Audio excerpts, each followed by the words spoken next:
15 বছরে দাবি দেওয়া আদায় করতে পারেন নাই, এখন হঠাৎ করে দাবি দেওয়ার নিয়ে আপনারা হাজির হয়েছেন। আইন শৃঙ্খলা স্বাভাবিক করাটা এই সরকারের জন্য একটা বড় চ্যালেঞ্জ। কাজে এই সরকারকে সবার সহযোগিতা করতে হবে। এই দাবি দেওয়া আগামী 1 মাস ক্ষান্ত রাখেন। আপনারা একটু দুইটা তথ্য একটু বেশি একটু আপনারা একটু আপনাদের জায়গাতে সার্কুলেট করেন।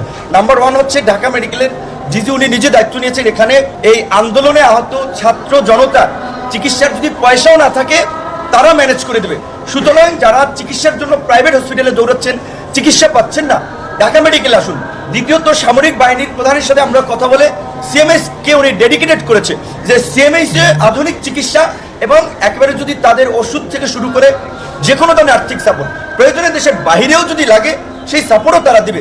কাজে সিএমএস এবং ঢাকা মেডিকেল এই দুইটা হসপিটালে আহতরা আসেন, আপনাদের যে কোনো সাপোর্ট পরিচালক মহোদয়ের পিএস থাকবে বা অফিসের স্টাফ তাদের সাথে এসে কথা বলুন, সিএমএস এর এবং আমাদের সাথেও প্রয়োজনে কথা বলুন। কিন্তু কেউ যেন বিনা চিকিৎসায় আপনার অসুস্থ না হয় কিংবা মারা না যায় কিংবা ভোগান্তিতে না পড়ে সেটা নিশ্চিত করা আমাদের একটা দায়িত্ব। এখন অনেকে চিকিৎসা পাচ্ছে না, বিশেষ করে কর্মজীবী মানুষ। এই আন্দোলন ছাত্রদের নেতৃত্বে ছাত্রদের আহ্বানে হয়েছে। নিশ্চয়ই আপনারা এই পরিস্থিতি দেখেছেন।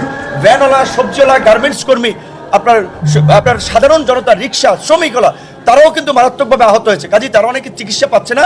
আপনাদের পরিচিত কেউ থাকলে ঢাকা মেডিকেল সিএমএইচ এ রেফার করুন, প্রয়োজনে আমাদের সাথেও যোগাযোগ করুন। তাদের চিকিৎসাটা আমরা নিশ্চিত করতে চাই। সামগ্রিকভাবে দেশের বর্তমান পরিস্থিতিতে আইন শৃঙ্খলা স্বাভাবিক করাটা এই সরকারের জন্য একটা বড় চ্যালেঞ্জ। কাজেই এই সরকারকে সবার সহযোগিতা করতে হবে। এই দাবি দেওয়া আগামী 1 মাস ক্ষান্ত রাখেন। 15 বছরে দাবি দেওয়া আদায় করতে পারেন নাই, এখন হঠাৎ করে আপনার ওই ধান কাটার মৌসুমের মতো যেটা উপদেষ্টা সাহেব বলেছেন দাবি দেওয়ার নিয়ে আপনারা হাজির হয়েছেন।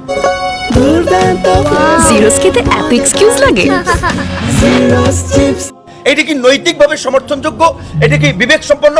আমরা আরো শুনতে পাচ্ছি পল্লী বিদ্যুৎ সহ বিভিন্ন সংগঠনের নেতারাও এই ঢাকায় প্রোগ্রাম করার কথা বলছেন। আমরা পরিষ্কারভাবেই বলছি আপনাদের সাথে আমরা আছি, আপনাদের দাবি তো আমরা আদায় করতে চাই। এবং আমরা বলছি যে নতুন সরকার যেটা অঙ্গীকার করছে, একটা পরিবর্তনের অঙ্গীকার, রাষ্ট্র সংস্কারের অঙ্গীকার। দেশে যেভাবে কালকে প্রধান উপদেষ্টা মহোদয় তার ভাষণে বলেছে দুর্নীতি সমাজে ছেয়ে গেছে, দুর্নীতি বন্ধ করতে হলে অবশ্যই সরকারি কর্মচারী থেকে শুরু করে বেসরকারি স্বায়ত্তশাসিত প্রতিষ্ঠানে যারা চাকরি করছেন তাদের বেতন বাড়াতে হবে। বর্তমান দ্রব্যমূল্য এবং পরিস্থিতির সাথে তারা যেন সামাজিকভাবে মর্যাদার সাথে বাস করতে পারে, বেতন বাড়াতে হবে। সেটা পর্যায়ক্রমে কাজ করবে। হঠাৎ করে তো সরকারের রাজস্ব বাড়ে নাই যে ধাপ করে বেতন বাড়িয়ে দেবে। পাশাপাশি অন্যান্য পেশারও যারা আছেন, আজকে এখানে সাংবাদিক, যদি আমরা জানি যে বড় বড় সরকারের প্রেস সচিব ছিলেন, সরকারের ঘনিষ্ঠ লোক ছিলেন, তার অফিসে বেতন দেওয়া হতো না। সাংবাদিকরাও তো বঞ্চিত। সাধারণ নাগরিক, আজকে শ্রমিকরা ন্যূনতম মজুরির জন্য কথা বলছে। সবার দাবি দেওয়ার আলোকে একটা যৌক্তিক সংস্কার তারা করবে। আগামী 1 মাস বিশেষ করে কোনো আন্দোলন করা যাবে না, নির্বিঘ্নে সরকারকে কাজ করার সুযোগ দিতে হবে।